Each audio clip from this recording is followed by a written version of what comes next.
no one.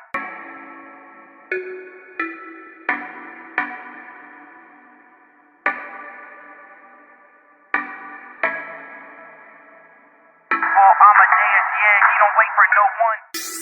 It ain't no stopping when I'm reaching for the top, and I know it ain't no looking back, I'm only looking forward. My goals and my goals don't define who you know, and I'm fine, I'll be fine, I just want you to know. It ain't no stopping when I'm reaching for the top, and I know it ain't no looking back, I'm only looking forward. My goals and my goals don't define who you know, and I'm fine, I'll be fine, I just want you to know. Inspiration, let it guide you and motivate, and we can all move forward and progress just like a motorcade. It ain't no stopping when I'm reaching for the top, and I know it ain't no looking back, I'm only looking forward. My goals and my goals don't define who you know, and I'm fine, I'll be fine, I just want you to know. It ain't no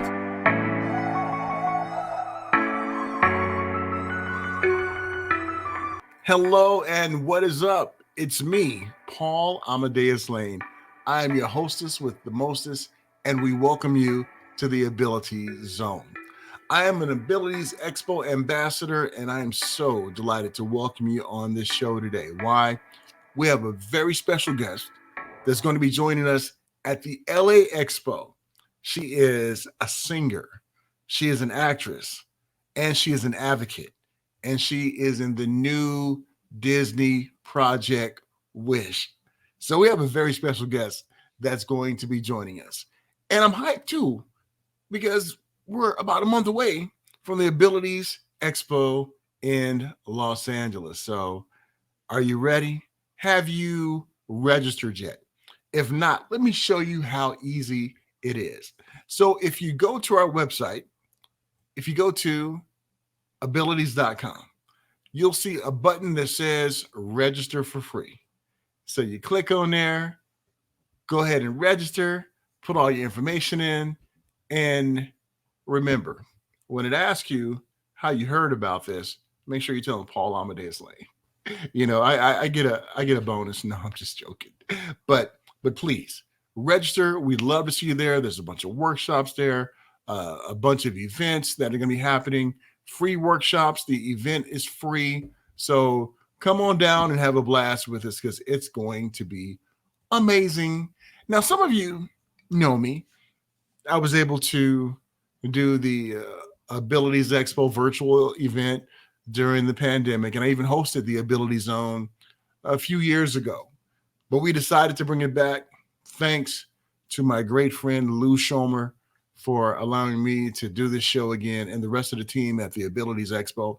It is my honor, it is my privilege, and I am so delighted to have you on this ride with us. Well, enough about me. And now we're going to talk about our very, very special and awesome guest. I had a chance to see her a little over 9 years ago. One of my older sisters told me, said, Paul, you got to go to Disney California Adventure and you got to see the Aladdin show. There's this singer in a wheelchair and she is awesome. So I was like, I got to always support my peeps out there who are part of our community. So I went there and I was blown away. And I was equally blown away when I found out that she's in a Disney project to Wish. So I am just bubbling with glee and excitement to welcome our very special guest on right now. I am so delighted to have my next guest with me, the awesome, the amazing, the singer, the actress, the advocate, Jennifer Kumiyama. Jennifer, welcome to the show. How are you? Hi, Paul. Thank you so much for having me. I'm so great. It's so awesome to be here. I'm really grateful for this opportunity. And you know what's cool? You and I are really homeboy and homegirl, because I'm yes, from Long we Beach. Are. And you're from Long Beach, from the too. Same hood. That's what I'm From talking the about. Same hood. Mm-hmm. All about the LBC, right? Yep, Long Beach.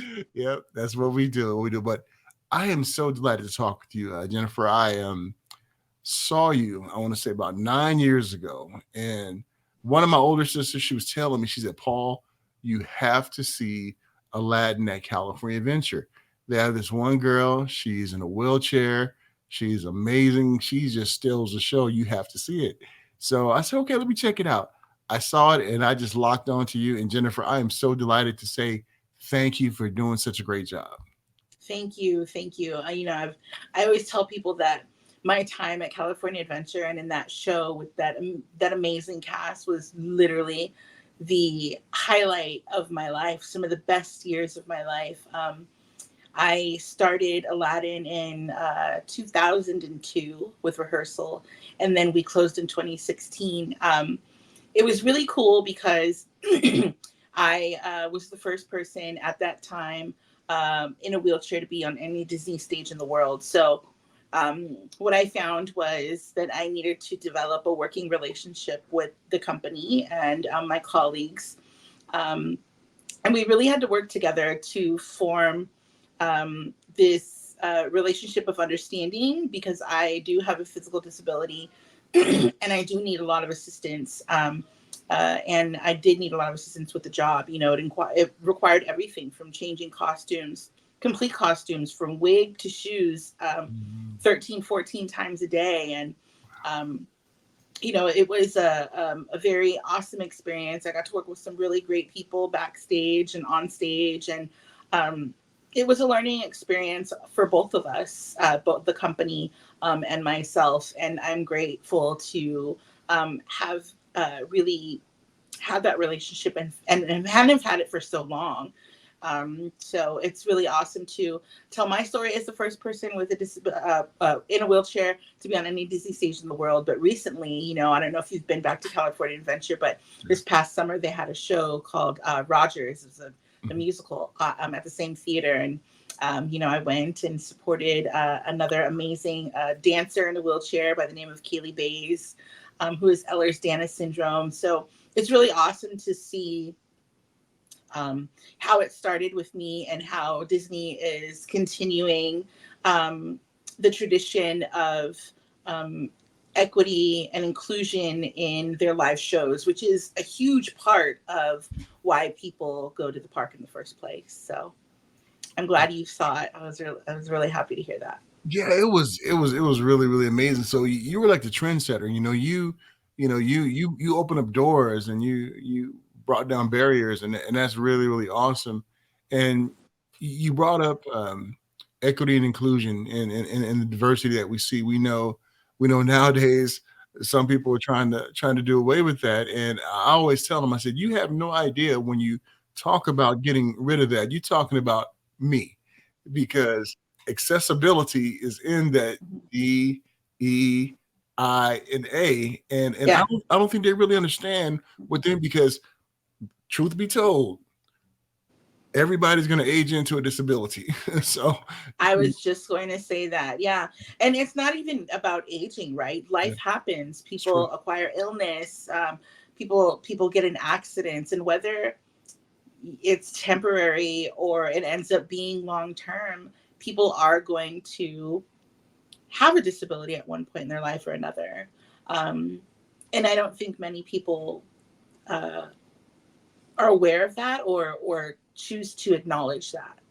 yeah, that is so true. So I'm glad we have advocates like yourself, who are helping us in this fight. Because I know I got my disability when I was 22 years old from an automobile accident, and worlds just changed from that. You go from living life one way to the next, and I'm happy for some of the things that have been on the books, the different laws, all the different things, because I've been able to do certain things, because of that. And I was watching you on, I think it was about 10 years ago, it was a clip of you, and you're on the red carpet, and that warmed my heart, because I've been doing interviews on the red carpet for about 9 years, and I was like the only person doing it, so here I am with everyone else trying to do it. So when I saw you there being interviewed, I was like, I wonder if she felt the same way I did when I started doing, like, wow, this is pretty cool, and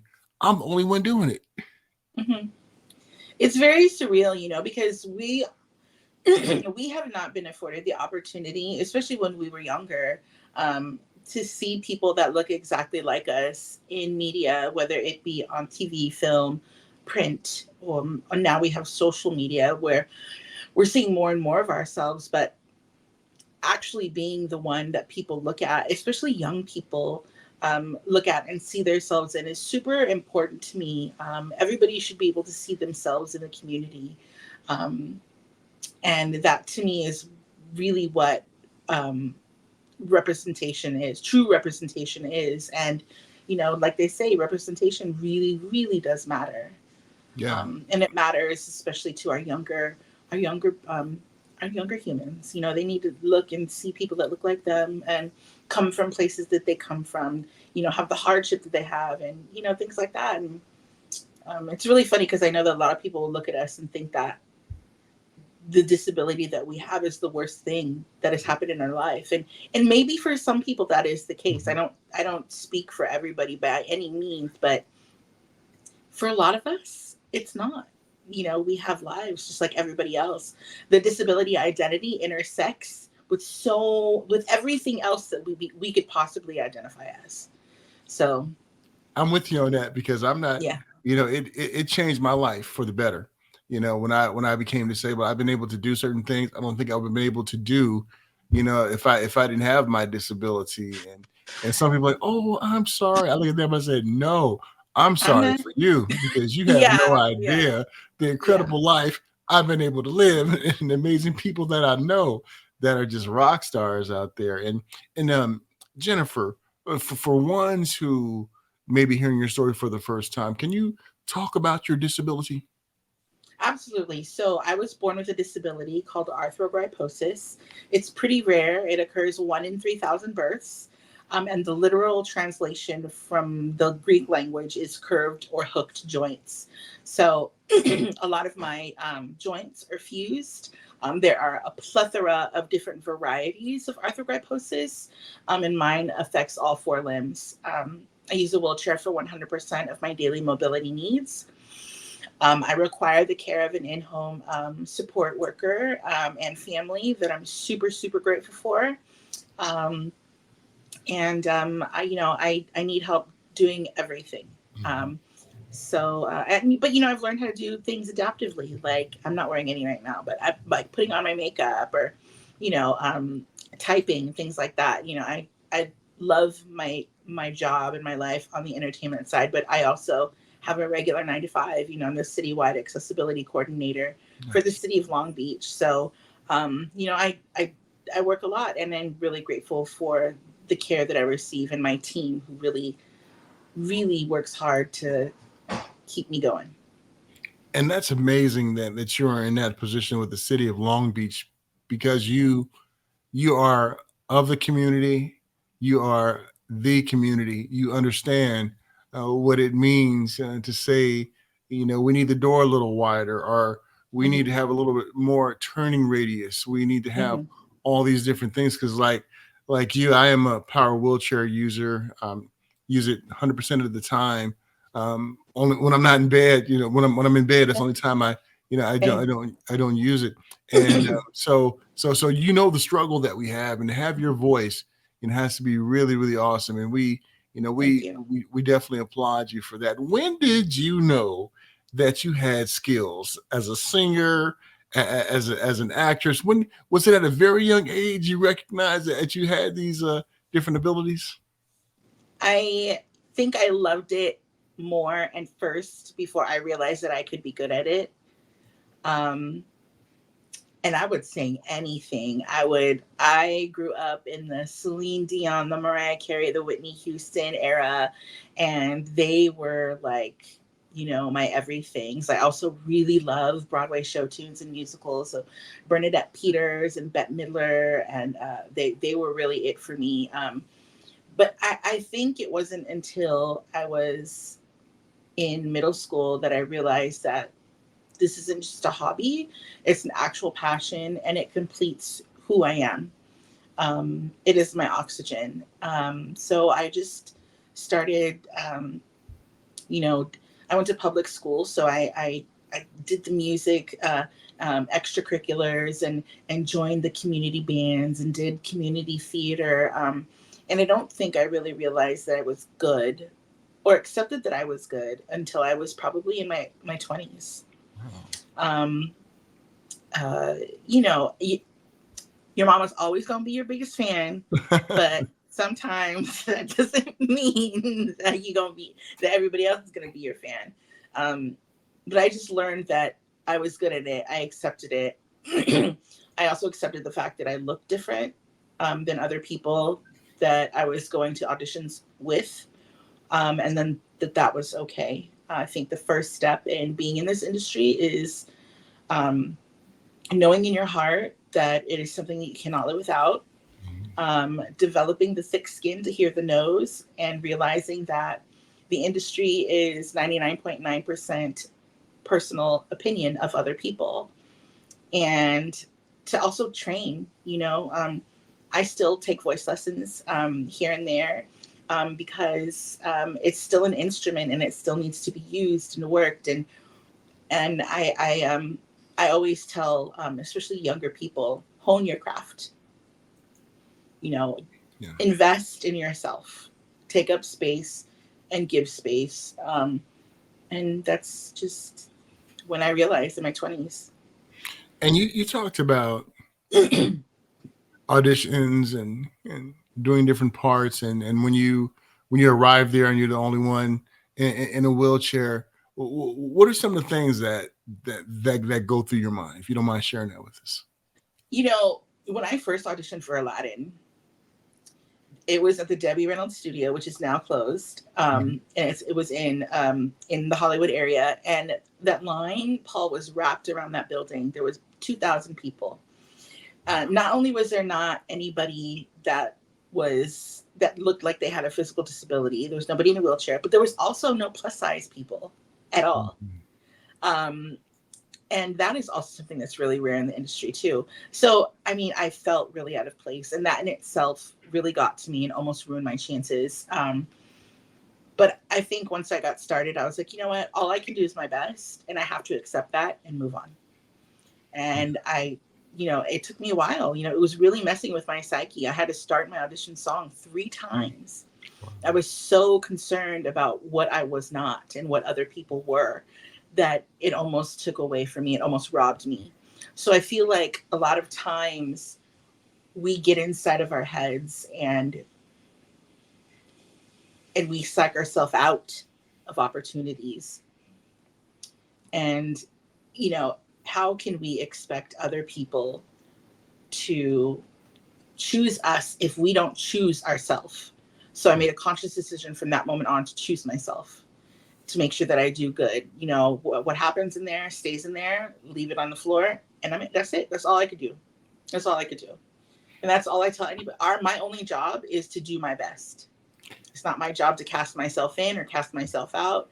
And as a performer, I think that's really what we should remember, disability or not. And think about the lives you have impacted over the years because of taking that shot. Ones who were sitting in the wheelchair area of the Aladdin Theater, looking up there and saying, wow, this is really awesome.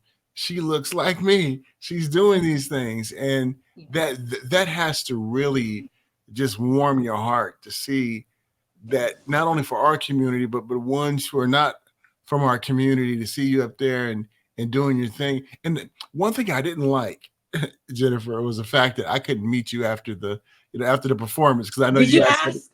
No, I should have. I didn't know it was an option. Asked. Okay. I didn't know it was an option. Because I told them, I said, don't be turning away my people. And they knew exactly what I meant by my people. Because I really wanted to meet you and say, bravo, to what you're doing. And it was really awesome. It's like I can visualize it in my head when you were singing "Never Had a Friend Like Me." I was like, in a whole new world, seeing you do your thing, and that was really, really awesome. Thank you. Those memories right there are no doubt, change a lot of people's lives, out there, Jennifer. And Jennifer, you also not only done some work on the stage, you've also done some on-screen work too, and talk about that experience, because I have an experience myself. It was many years ago. I got invited to be an extra on the show Felicity.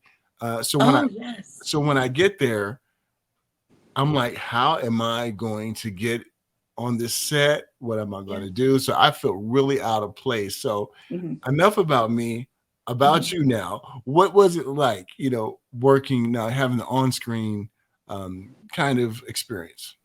You know, for the longest, I was like, guys, I'm just a singer. I'm just a singer. But I forget to realize that part of singing is acting because you have to relay emotion, right? So for a long time, I was like, I'm not an actress. I'm a singer. I'm a singer who can possibly act.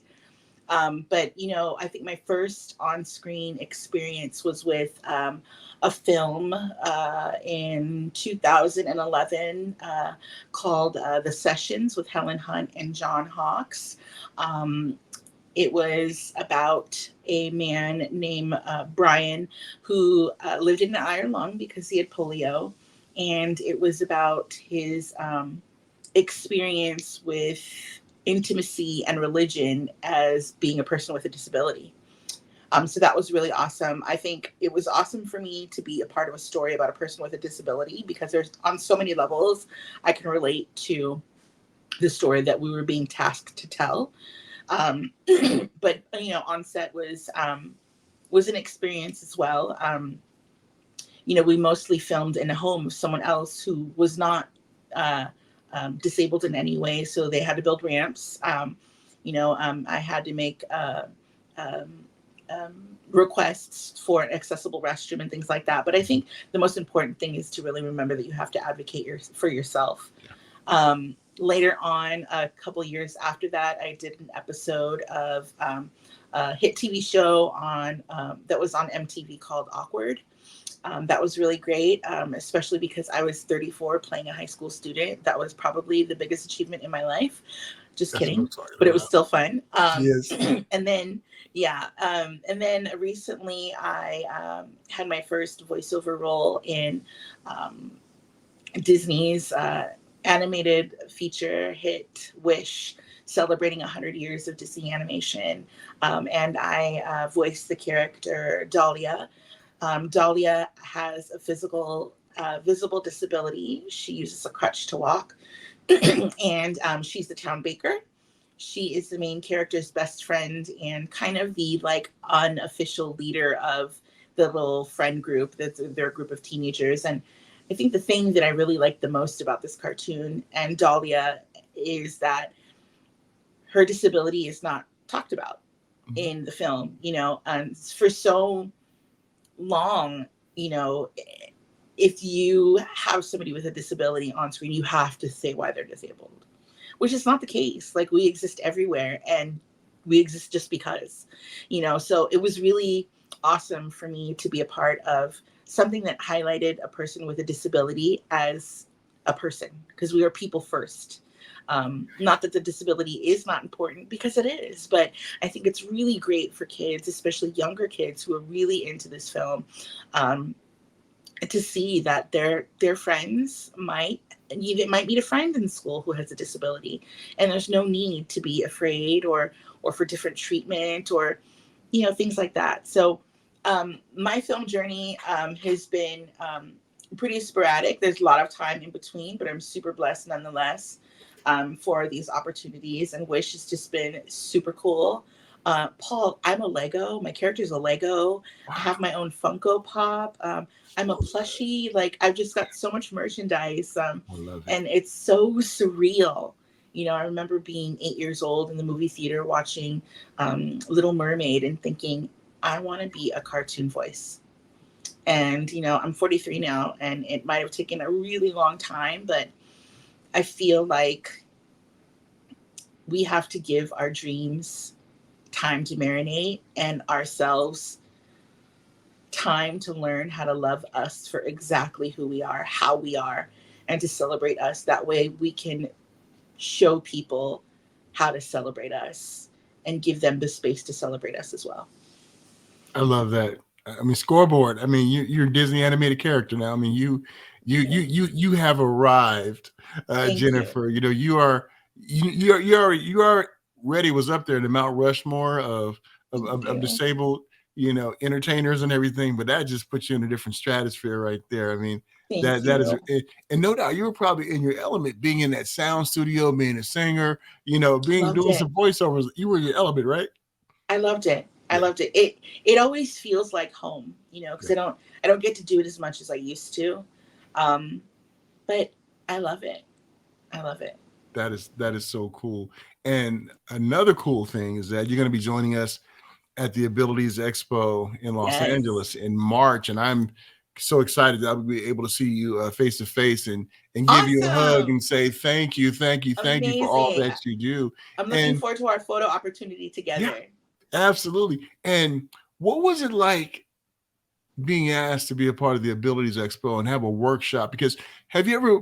I assume you've been at the Abilities Expo before, and Yes, I started going to the Abilities Expo when I think I was 8 or 9 years old. okay, Um, and I was in 2010. I was crowned Miss Wilshire, California, at the LA Abilities Expo.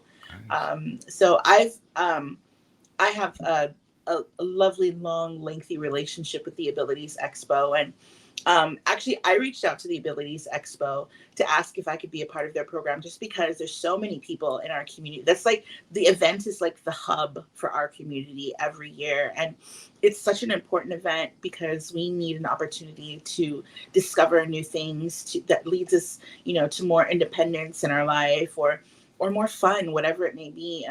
But they were so receptive, and they were so excited to celebrate Wish with me, and that's really what I want to do. I want to celebrate Wish with my community, because it's not just mine, it's not just about me, it's about our community. A win for one of us is a win for all of us, and I truly believe that. So I'm going to be there on March 16th, I think at 4 p.m. And I'm going to do a brief Q&A and a little meet and greet, and I'm super stoked. I am too. I am too, because something tells me that there's some other things that you're going to be involved in that you probably can't talk about right now, because you're just that amazing person, and we are so Thank you. proud to have you. You are one of them, or part of our community, one of those part of our community who just is good people. And you Thank know what I you. mean when I say that. Sometimes in our Thank you. community, there's some who are of us are just not nice people. They started to believe the hype above themselves. They're not community based. They don't love up on the community like we all can rise together. They have that kind of myopic view. You don't, and that's why we are your biggest Thank cheerleader. you. We're your Thank biggest you. supporters, because you have really just broke down a lot of barriers, Thank and you you. touched so many people's lives. And but Thank before you. but I was raised by a village, and now I'm fortunate enough to lead a village, and I really want to, I always tell my people, you start climbing that ladder, rolling up that hill, make sure you extend that arm back and pull people up behind you, because you don't want to be the last one. I don't want to be the last one. I don't want to just be the first. I want to be the first of many, and thank you for noticing that. I'm super grateful. yeah, because I'm from that school too, Jennifer. We reach one, we teach one. I Hmm. I want the next one to be even better than me, to come up and break more Yes. barriers than I've been able to break, because that's the only way. We're Mhm. gonna continue to roll up this mountain together. And before I let you go, my dear, is there anything else you'd like to share with the audience, or any Ability Expo memories? The floor is yours. Well, I'm going to share my favorite Abilities Expo, or one of my first oldest memories Okay. was meeting a former Miss Wheelchair California. And at that time, I think I was like 9 or 10, and I was really fascinated with the pageant system, which is really funny because I'm such a tomboy. But I remember seeing her in her sash and her tiara, and in her, she was just beautiful. And I was so starstruck, um, and motivated by the presence of a woman who held a title to represent all of us for the state. That was my oldest and most favorite memory. But I think the thing that I get really excited about, every time I get ready for the Abilities Expo, is the rock climbing wall. I love watching people climb it. Yes. I don't climb it, for clarity, for the record. I'm not climbing that thing, but I love seeing people out of their wheelchair, just being hoisted up and climbing that rock wall. And it's such a great symbol of our possibilities as a people, as a community, you know. And I'm just really looking forward to seeing everybody on March. The Abilities Expo is free to attend with sign up in advance, and you can do that on their website. And I'm just really stoked to see everybody, and I cannot wait. Yes. Whenever I see that wall, that rock climbing wall, you know what I always say? I always go back to A Few Good Men. You want me on that wall. You need me on that wall. Yes. But I am too big to be on that wall. I'm like 6'6", so I'm like a monster. So I I live vicariously through those who are able to do it, because I think it's really really awesome. Especially the little babies. I love seeing them get up there. Oh yeah. Yeah. That warms my heart at the Abilities Expo. I remember I met one of my dear little friends. She's in a wheelchair. Her name is Camilla. And she is my friend to this day. I follow her mom on Instagram, and I'm always like looking at her. But ones like that, seeing the younger generation, just really really warms my heart. And yeah, and we thank you for all that you do. And how can ones just follow you and keep up with all the great things that you're doing? Yes, please follow me on Instagram. My Instagram handle is @KumiRocks, KumiRocks, and I love Instagram. So if you're there, if you follow me, please say hi to me, send me a DM. I love communicating with my community, with our community. Let me know if you're coming to the Abilities Expo so I can look for you. And yeah, my Instagram is the best way to get a hold of me.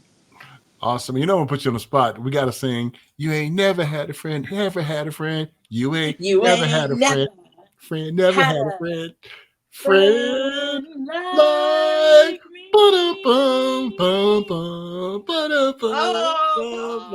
so great catching up with you. So great. Thank you so much. See you at the Abilities Expo. See you soon. That was the amazing Jennifer Kumiyama. And for some of you who remember that song from Aladdin at Disney's California Adventure, you were singing along with us, weren't you? You ain't never had a friend, never had. And Jennifer just had that it fact. She had a little attitude. She was singing and everything too.